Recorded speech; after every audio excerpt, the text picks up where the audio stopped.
Gemara on Daf Vav Amud Aleph says something quite beautiful. This is Tractate Brachos, page 6a. Amr Atanya, Abba bin Yamin Omer. Abba bin Yamin said, Ein tefillah shel adam nishma'as, ela bebeis haknesses. So interesting enough, the Gemara says, Abba bin Yamin says, a person's prayers can only be heard in shul.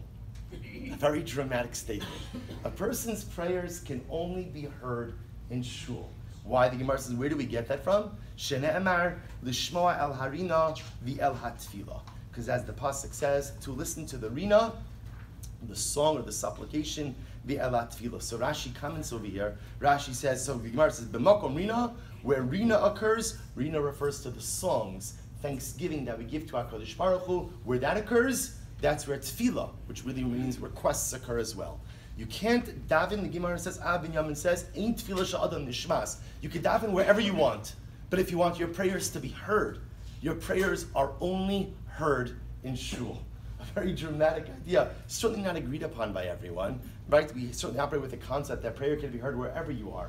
But clearly, Abba bin Yamin is trying to express something, that at the end of the day, although you could pray anywhere you want, the power of your prayer is most impactful when delivered to God in shul.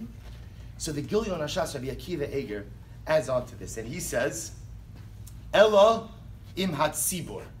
It's not just enough that you daven in shul. You have to daven together with the Tzibbur. You have to daven together with the congregation. Tosfos adds on over here, B'makom shehat Tzibbur mispalalim.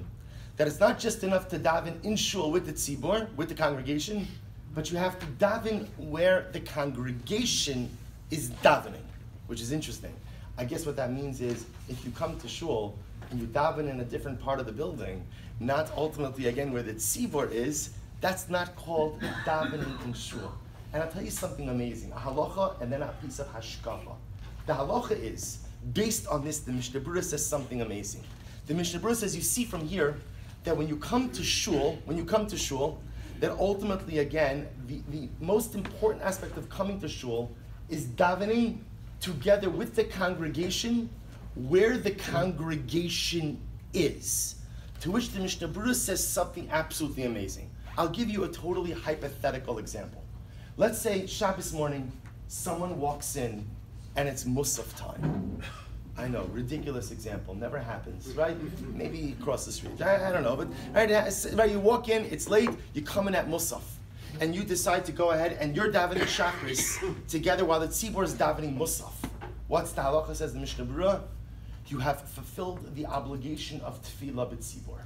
You have fulfilled the obligation of praying with the congregation. Even though what?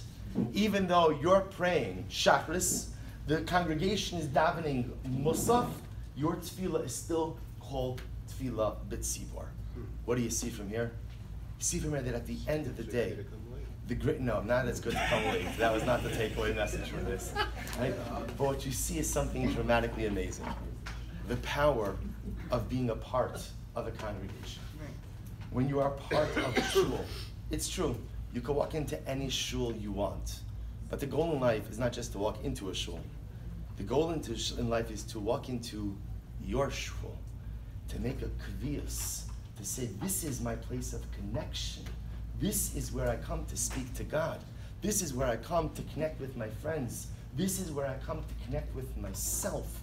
When you become part of the shul, when you bond together literally with the very spiritual DNA of the congregation, that's when your tefillos are heard. If you're going to be the person on the side, if you're going to be the detractor, you're going to be the complainer, you're going to be the person who finds everything wrong with everything, okay, you could daven, you can find anywhere to daven, but you won't connect with the tzibur.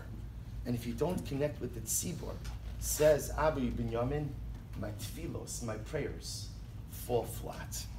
What we're building over here is not simply a building, this building or the next building.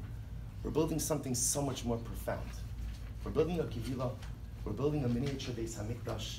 We're nurturing and we're fostering our own microcosm of Klal Yisrael. Is it perfect? Of course not. Do we have the things we need to fix? 1,000%. Could we do a number of different things better? Undoubtedly. But at the end of the day, when you walk through these doors, just know that you're becoming part of something bigger than yourself.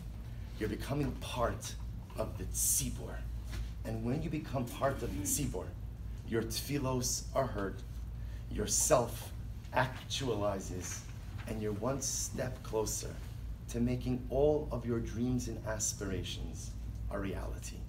We go a lot further together as a Tzibbur than we do as individuals. The board is wonderful. Our professional leadership is wonderful. But the Kehillah will only continue to thrive and only continue to grow if all of us find our way to contribute. If all of us find a way to give back to the Tzibbur, to the Kehillah, to the shul that gives us each so much. As we begin our new fiscal year, it's kind of like our shul Rosh Hashanah. So Rosh Hashanah is a contemplative time. So as we begin the new fiscal year of July 2019, my dear friends, this is going to be a big year. This is the year you're not going to want to miss. This is the year of groundbreakings. This is the year of building. This is the year of growth. This is the year of Siyam HaShas. This is the year of the sisterhood. It's the year there's even rumblings about the resurgence of the brotherhood, right? There's a whole variety of this is the year. This is the time. And this is the Tzibbur.